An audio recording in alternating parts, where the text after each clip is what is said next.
Video को like करके आगे शेयर जरूर कर देना, क्योंकि हम बेअमल हैं। हम बेअमल हैं लेकिन निस्बत अच्छों से, और उस निस्बत की बरकतें हमें फौरन मिलती। एक मर्तबा का वाकया है, बात वो मंसूर की बात अभी मैं करूंगा, लेकिन एक बात अभी करना चाहता हूं। एक मर्तबा का वाकया है, वो जो आपका जहन बनाए ना कि जो हमारी तरह अच्छे लिबास में आ जाए या हमारी तरह तकरीर करने वाला आ जाए, आप वही एहतराम करते हैं, और बाकी जो घूम रहे और आप आपके नजदीक उनकी कोई कदर नहीं। मैंने गुजरात है, अल्लाह उसकी बरकतें भी उन्हें अता कर रहा है। जब तक के उनकी खेतियों में अनाज निकलता है, गरीब सादात को पहले देते हैं, उसके बाद अपने घरों में लाते हैं। सादात की बेटियों को कभी वो आवाज देकर नहीं पुकारते नाम से, वो मां कह करके पुकारते। आप जाकर देखें, फिर अल्लाह उनको नवाज भी रहा है, हुजूर की निस्बत की बरकतें अल्लाह उन्हें दे भी रहा है। अल्लाह ने सुबह जात में अगर सबसे ज्यादा जो है वो मुसलमानों को कहीं मजबूत किया है माशी तौर पर, वो गुजरात का इतना चलने की कोशिश की गई, आज भी वो मौजूद खड़े हैं और अल्लाह ताला ने उन्हें मजबूत किया। निस्बत की बरकतें मिलती है। तो एक सैयदजादी समरकंद में रहती,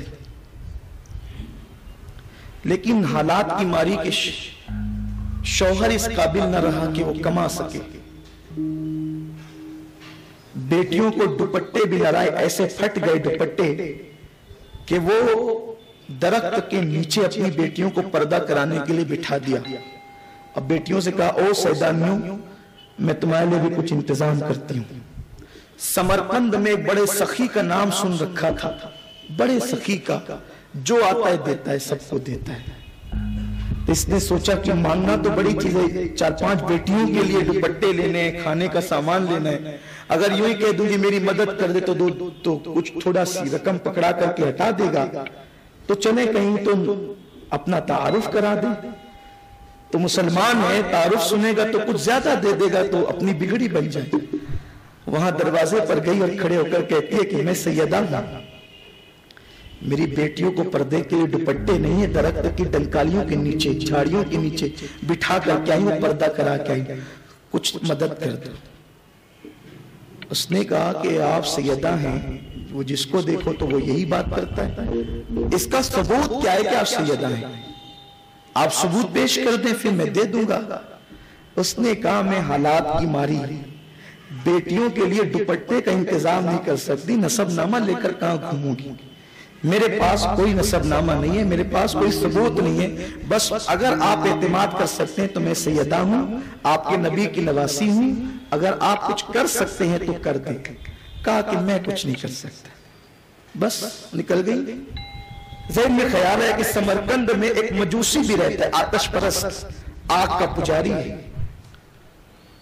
सोचा कि वो भी सखी है, वहां गई, कहा कि मैं जो ना वो मुसलमानों के नबी की आल में से, वो मुसलमानों के पैगंबर हैं हज़रत मोहम्मद सल्लल्लाहु अलैहि वसल्लम, उनकी औलाद में से हूं, लेकिन मैं मुसलमानों से मांग रही हूं, मुझसे सबूत पूछते, नसब का सबूत क्या है? मैं हालात की मारी क्या सबूत पेश करूंगी? बस यही कहती हूं, कोई मेरी बात पे एतमाद कर ले। वो था मजूसी, वो था मजूसी, लेकिन तौफीक शामिल हाल थी। उसने कहा, अगर आप नबी की शहजादी हैं तो मेरी इससे बढ़ करके सआदत क्या है कि मेरे घर नबी तो नहीं आ सकते, मेरे घर में नबी को तो नहीं बुला सकता, आ सकते की बात नहीं, फिर वो जहां चाहे जा सकते, मैं अपने घर नबी को नहीं बुला सकता। हुजूर ने अपनी औलाद को भेज दिया, हुजूर की आल आ गई, हुजूर आ गए। बस अब आपको मैं दुपट्टे खाना नहीं दूंगा, ये घर आपके गुलाम का है, अब इस घर की मालिका आप हैं। मैं अगर आतिश परस्त हूं, लेकिन मुसलमानों के पैगंबर इतने बड़े बाप की बेटी चलकर मेरे घर आई है, तो मेरे मुकद्दर तो जाग गए, मेरे भाग जग गए हैं।